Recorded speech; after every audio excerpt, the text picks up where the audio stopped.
After the Union Podcast, Episode 4, The Degree of Change. The truest bond of our society isn't ideology, it's alcohol. We are used to thinking of it as just a habit, a natural part of our life and culture. But in reality, it is the foundation of our big, common tragedy. Why are we so desperate to forget ourselves? And what is the price we pay?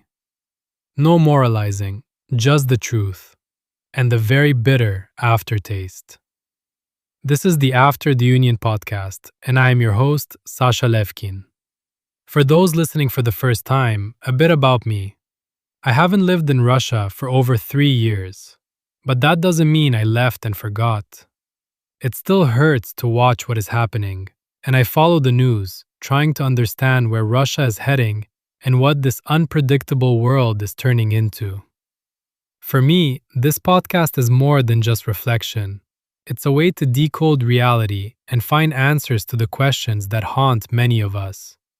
I look at the world through the eyes of a media professional.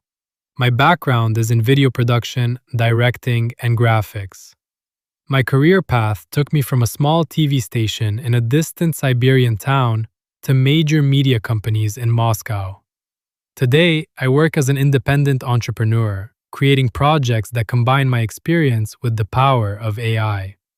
Later, I'll tell you how to use these technologies for your business. And yes, one reason I make this podcast is to find like-minded people and attract clients who want modern video content. But first, let's talk about us. Living abroad helps me look at what's happening with less emotion. It's not just a view from afar, but a chance to see events through a global lens, without thinking my country is the center of the universe. Living in a different culture and talking to people who know nothing about Russia has given me a chance to see its real place in the world, without the extra drama, but with a much wider horizon. In this podcast, by exploring my personal memories and history after the fall of the USSR, I look for rhymes of the past. I'm trying to understand how Russia became a dictatorship and went to war with a neighbor. I explored the hidden things from the past that built today's disaster. I see that many people in Russia either support what's happening or have chosen to just hide and survive. But I'm not here to judge. Many people are simply hostages of their circumstances. For years, people in Russia have lived in a world where real information is destroyed, and they just want to be left alone. I'm not here to be a moral guide. I just want to understand the mechanics. How did we all end up here? Today, we are talking about alcohol and alcoholism. It's the fuel that has powered our history for decades. We'll talk about how the drinking culture became a silent agreement with the dictatorship. We hide addiction behind words like tradition and aesthetics.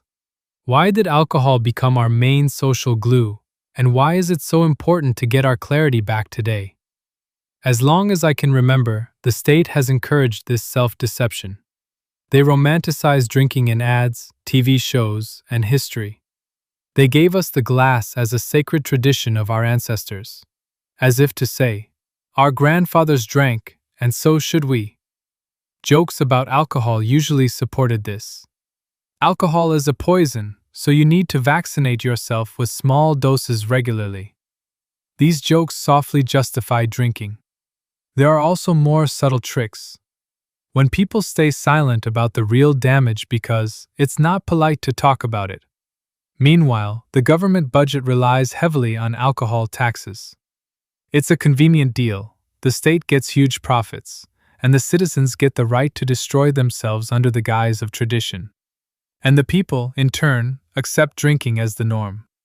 We ignore the terrible price we pay: ruined health, broken relationships, and political weakness. I am also part of this culture. I've seen all the shades of drinking. I'm not proud of it, but I admit it. Because of alcohol, I had many good moments, but also many shameful ones. Yes, there is a mountain of memories and many friends. But there is also time wasted forever and corrupted files in my memory. Those mornings when you simply don't remember how you acted yesterday. Alcohol leaves consequences for everyone. It leaves scars on your liver and your reputation. I believe alcohol affects the DNA of the whole country, from the streets to the highest government offices.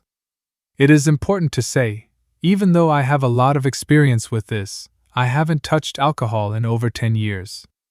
I don't drink at all. Not for holidays, not for stress, not even a glass for New Year's. Never.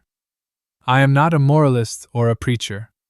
This is just an honest conversation between an adult and his baggage of stories. I want you to find yourself in my stories and think, oh, I've been there too. Here is where I want to begin our dive. When I started working on this episode, I quickly realized one part is not enough. The topic of alcohol in our culture is so deep that we will uncover it layer by layer in future episodes. This conversation is too important to try and fit it into just one podcast. There is a popular opinion that people in Russia traditionally love to drink. But there is a trap in the word tradition. Because our main tradition is, first of all, searching for a reason.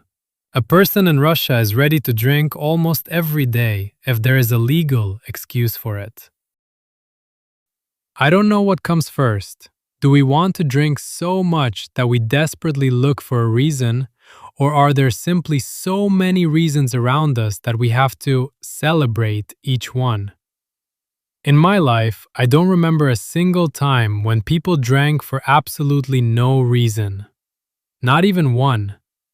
Maybe it's a form of collective psychological defense. Deep down, we all feel that drinking is a bit sinful, or, at the very least, bad for you. Everyone has their own guilt about it. But as soon as an excuse, the reason, appears, the guilt is gone. The excuse explains everything and forgives everything. What are our main reasons? Let's go through them. The New Year holidays. The first day of the year. Not drinking on the night of January 1st is almost considered rude. There are toasts, and a toast requires something in the glass. Usually, we start with champagne and then move up the proof to stronger drinks. Why does everyone in Russia drink during New Year? Because it's a legal 2-week coma. During this time, almost nothing works except hospitals and grocery stores. If work doesn't stop you from drinking, then nothing stops you. The party starts on December 31st. That's the warm-up. For example, my tradition was dark beer. Then comes midnight, the president on TV, the clock striking 12. Everyone clinks glasses with sparkling wine and makes a wish. But an hour later, the sparkling wine is replaced by what people actually prefer: vodka, cognac, or in my case, red wine. We start at 7 p.m. on the 31st and finish in the morning on the 1st. 10 hours of food and alcohol. Everyone falls asleep exhausted, only to wake up and fix their health. This means having a strong drink or a cold beer just to function. After all, the day is ahead. You have to visit relatives and friends. And it all happens again. Another party, another group of people, just with a bit less energy. And there are 10 more days off ahead. There are usually 3 ways this New Year marathon ends. 1. The holidays are simply over. You have to crawl back to work. 2. Your health says stop. You feel so bad that you stay quiet for a day or 2, maybe go skiing, but as soon as you feel better, you are back at the table. 3. You run out of money. 10 days of daily partying is not cheap. Sometimes you have to save energy for the next holiday. As you can see, the New Year's Eve itself is not enough to party for half of January. On January 7th, Russia celebrates Christmas. And then comes our unique attraction, the Old New Year. This holiday exists simply because in 1918, the calendar was moved by 13 days. It's been over 100 years, but people still celebrate the old New Year on January 14th. The reason is strange, but it exists, so we have to drink. Then the list continues: March 8th, Women's Day, May 1st, May 9th, and then summer arrives. In most of the former Soviet Union, summer is short, so its arrival is a huge reason. People try to spend time outside. Going to the dacha, country house, on a Friday night is a solid reason to drink. You go there to plant potatoes or build a shed, but in the evening, you must celebrate, with BBQ and vodka. It's a ritual of switching from city life to country life. But if there are no holidays on the calendar, we have a weekly schedule. Friday, the legal end of the work week, to relieve stress. Wednesday, Little Friday, a joke for those who can't wait. You can have a couple of beers to make it to the weekend. Saturday, the official day off. How can you not meet friends and drink on Saturday? Sunday, the morning of healing. To start thinking again after Saturday, you need to fix your health. That's exactly what it's called, not continuing the party, but getting healthy. As I tell you this, I feel a bit uneasy about the scale of it. But when you live in it, it's absolutely normal. No one will ask you, "Why are you drunk again?" You just say, "It's Friday," and everyone nods with understanding. When you live in this rhythm, the craving appears on its own. A day or two after the last drop, your body starts to ask. And then, your brain enters professional scanner mode. If you need to drink on a Tuesday or Thursday, you will definitely find the reason. You got your salary, someone has a birthday, it was a hard day, you need to relax. You went to the gym, you need to unwind. First comes the physical need, and then comes the search for an excuse. And believe me, we are professionals at this. Once the reason is found, you only need to solve 3 questions. What are we drinking? With whom? And how will I find the strength to go to work tomorrow? Now let's look at what exactly people prefer to drink in Russia, and how the choice of drink divides us into castes. Let's start with the mandatory program, champagne. On New Year's Eve, you can't just pour yourself a vodka when the clock strikes 12. It's the same for birthdays or weddings. It's the law of the genre. Champagne is a mandatory ritual to start, even if the table is full of vodka. For me, this first toast was always a boring formality. I was just waiting for it to be over so we could finally move on to the second round. People think everyone in Russia drinks vodka. Personally, I drank it rarely. Vodka is a brutal drink. It has no taste except the burn of alcohol. You must eat something or drink a chaser with it. Drinking vodka is like making a full confession. It means you are drinking only to get drunk. You can't hide behind tasting notes or a bouquet here. 40% alcohol hits you hard and fast. Of course, some people try to be refined with it. They only drink specific brands with specific food. I remember one combination: vodka served with pancakes filled with heavy country sour cream and red caviar. There is expensive vodka and cheap vodka, but the result is the same. For me, vodka was only for special and often difficult situations. Funerals or, for example, hiking in the forest. When you are deep in the woods, you can't carry a heavy crate of beer. So you pack the white stuff, the core of alcohol. By the way, have you heard the myth that Mendeleev created the 40-degree formula specifically for drinking? It's just a beautiful legend. The story says that the great scientist personally calculated the formula for the ideal vodka.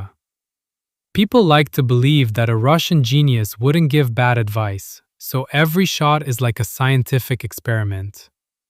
In reality, this is pure 19th century marketing. Mendeleev was studying the physics of solutions, not recipes for drinks. The 40-degree standard was created by government officials long before Mendeleev became a scientist. 19th century accountants were simply too lazy to calculate taxes for every single liter. They rounded the old standard of 38.5 degrees to an even 40. Later, vodka producers used the famous scientist's name on their labels as a mark of quality. Marketing worked. Mendeleev's vodka sounded serious. It reminds me of a classic joke. Dad, vodka is more expensive now. Does it mean you will drink less? No, son, it means you will eat less. Now, let's talk about light alcohol. In Russia, beer is everywhere. In the Soviet Union, beer was sacred because it was hard to find. After the USSR collapsed and we had more choices, people started seeing beer almost as a health product.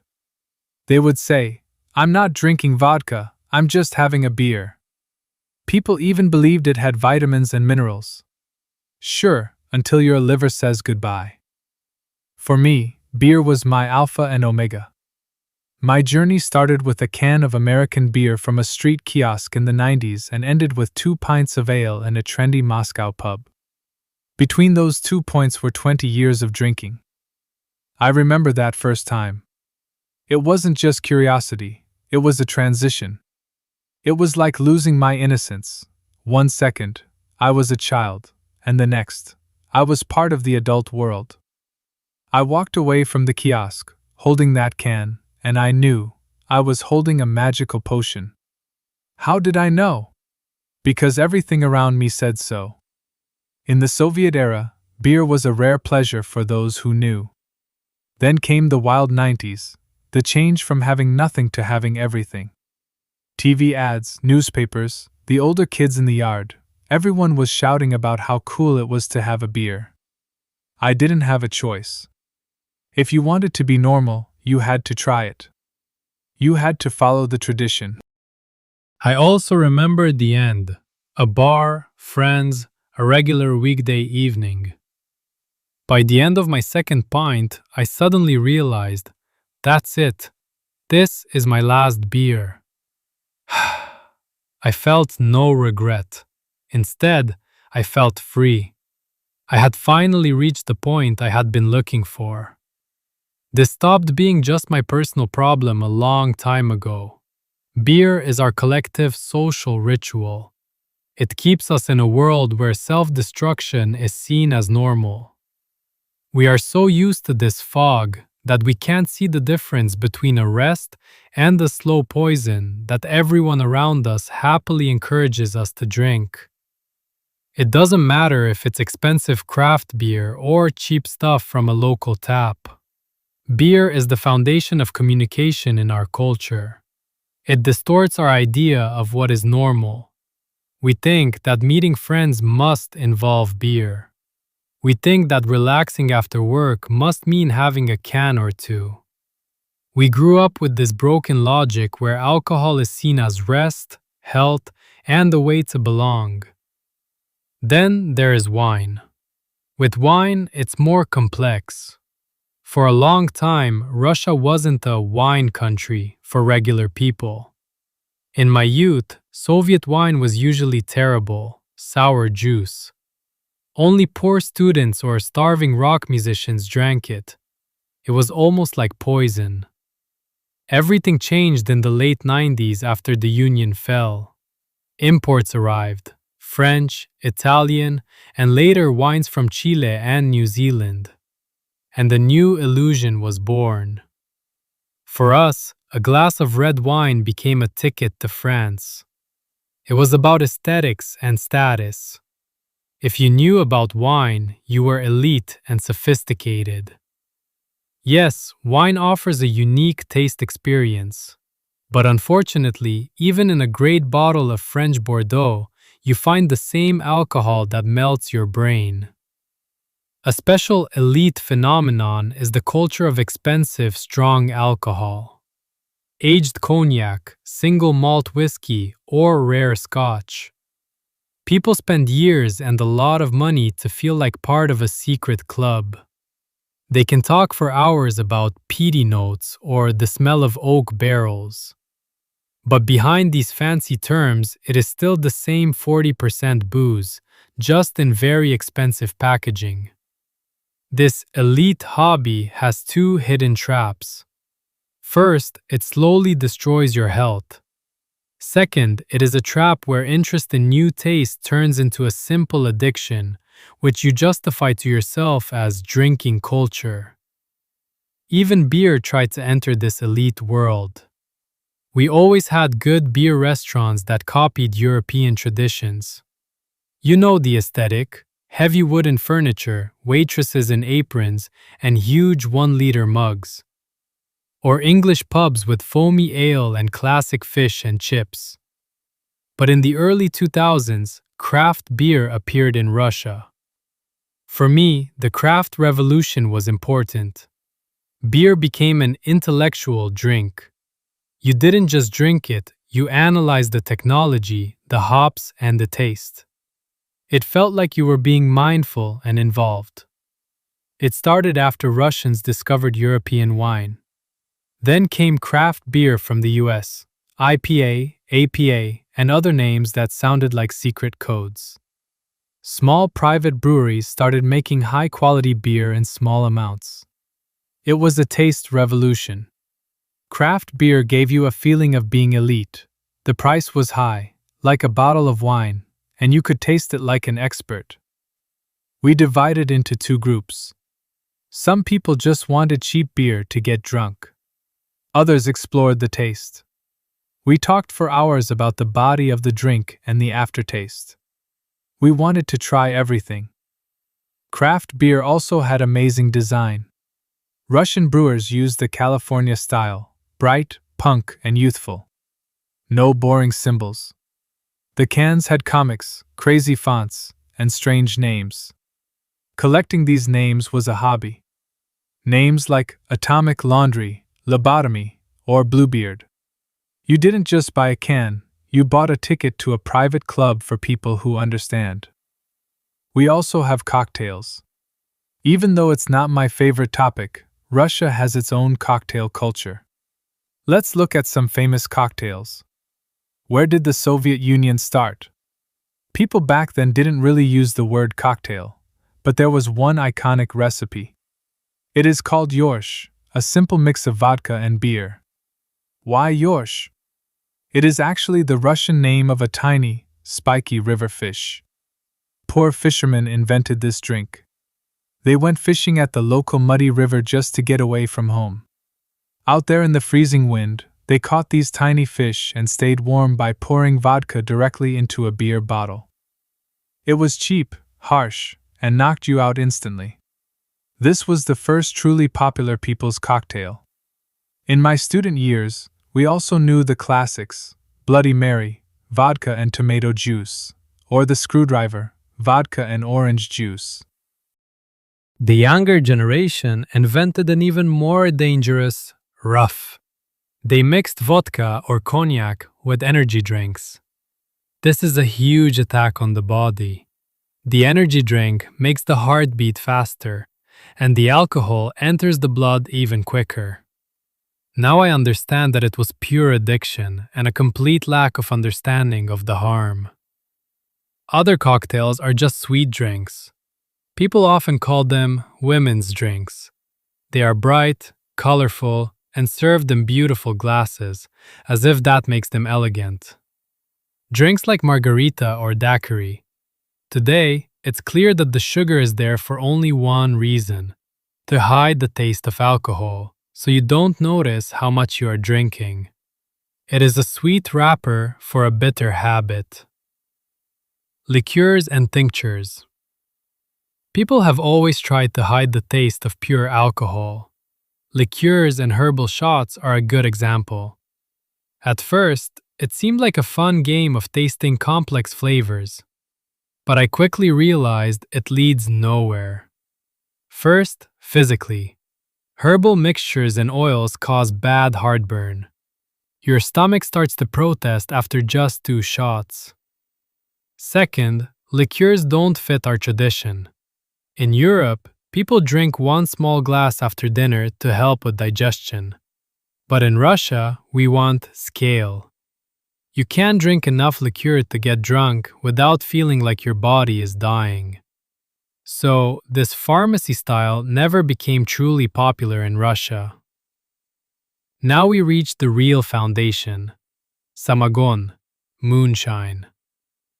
Making moonshine is not just a way to drink, it is our universal resistance to the government. When the state says drinking is bad, or when the shops are empty because of a crisis, people go underground. It's a quiet protest by home chemists. A moonshine machine on a kitchen table looks like something from a sci-fi movie, scary, hissing, and sometimes exploding. People made it from everything: potatoes, wheat, sugar. To be honest, it always tasted terrible and gave me bad heartburn. But this underground product is a pillar of Russian drinking culture. This is our creativity. The more the government pressures us, the more ways we find to break the rules. As the old joke goes, how is the fight against drinking going? Phase 1 is successful. We have removed all the food. For those who were too lazy to use a machine, there was something simpler and more dangerous: medical alcohol. In the 90s, pure alcohol was like money. Mixing it with water was the standard. But some drank it pure. It was seen as a sign of being brave. But the price was high. People bought alcohol from dangerous sellers, and sometimes it was methanol, industrial alcohol, instead of ethanol. It tastes the same, but it causes death or blindness. I knew stories where people went blind for a few days, and when their vision returned, they went back to the same seller. The addiction was stronger than the instinct of survival. It was like Russian roulette. On that note, we finish our guide to alcohol fuel. There is an old joke about this. Fedya, what will you drink? We have champagne, beer, wine, and vodka. Yes, I think I will drink them all in that order. I look at this alcohol marathon from the outside now, and I have no plans to go back. But before we get into the side effects, I want to share an important thought. It might make some people angry, but this is my experience. People who choose regular drinking as a lifestyle often become passive. They lose their ability for critical thinking. When you choose to drink and forget, you drop out of reality. This indifference is the price being paid for what is happening to Russia today. Alcohol becomes a universal painkiller against any madness in the country. No matter what is happening around you, no matter what crazy laws are passed, you always have a proven way to escape into your safe fog. The government understands this perfectly. For them, a drinking population is the perfect gift. A person who drinks will not go out to defend their rights or demand answers. They simply don't have time to think about it because they are too busy surviving from Friday to Friday. Regular drinking completely burns away your will to change things. You just wave your hand and say, "Let them do whatever they want, as long as they leave us alone." And they do. Whatever they want. Yeah. Now, let's look at the bonuses that come with every bottle. Number 1. The hangover. Biologically, a hangover is not just a headache. When alcohol hits the liver, it turns into a poison that is much more toxic than the alcohol itself. This is what causes the nausea and dizziness. Add dehydration to that, and you feel like a vegetable. The worst way to fight it is to have another drink. That leads to addiction. It's better to just wait, water, tea, soup, and sleep. But physical pain is only half the problem. Number 2. Psychological trauma. The worst part is the hidden feeling of shame. Even if you didn't do anything crazy yesterday, you wake up with a strange anxiety. You feel ashamed about the money spent, the health lost, and the fact that you aren't working at 100%. This shame turns into irritation. Your family and your work suffer. You get stuck in a circle of discomfort, and you just want to drink again to stop the shame. Number 3. Memory loss. One of the most humiliating effects is losing your memory. This happens when you mix drinks. Waking up and not remembering how you got home or who you talked to is terrifying.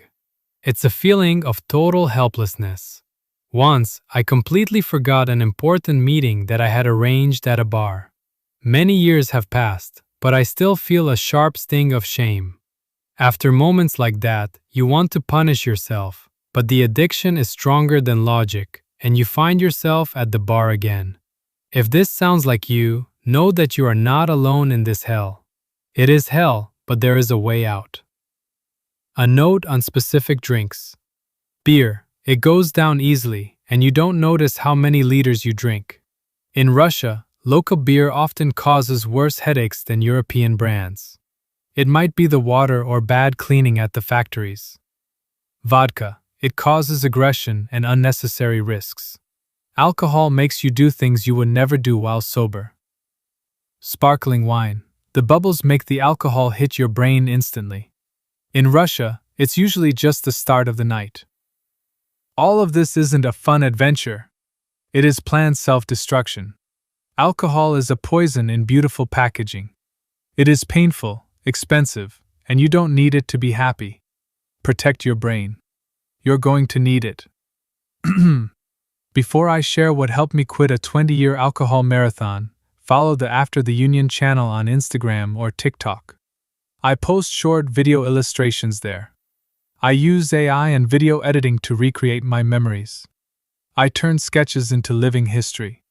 If you want to bring your stories to life for your business or family, contact me. All links are in the description. Everyone looks for a replacement for alcohol, something that relaxes you without a hangover. Well, here is my secret. The best replacement for alcohol is sobriety. Does it sound like a boring slogan? Maybe. But I promise you, I have been sober for over 10 years, and I love seeing the world, without filters. My only regret is that I didn't start sooner.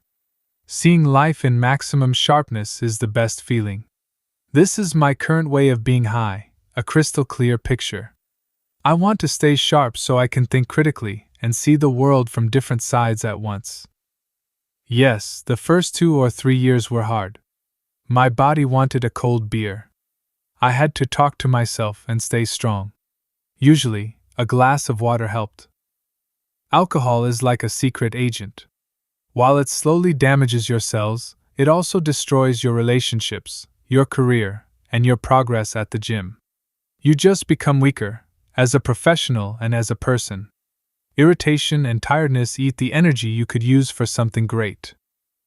Believe me, living sober is exciting, even when reality is difficult. Even when the world is burning, I choose to watch these changes in maximum resolution, without rose-colored glasses or chemicals. That's all for today. This was the After the Union podcast. See you soon. Keep us sober. Stay clear.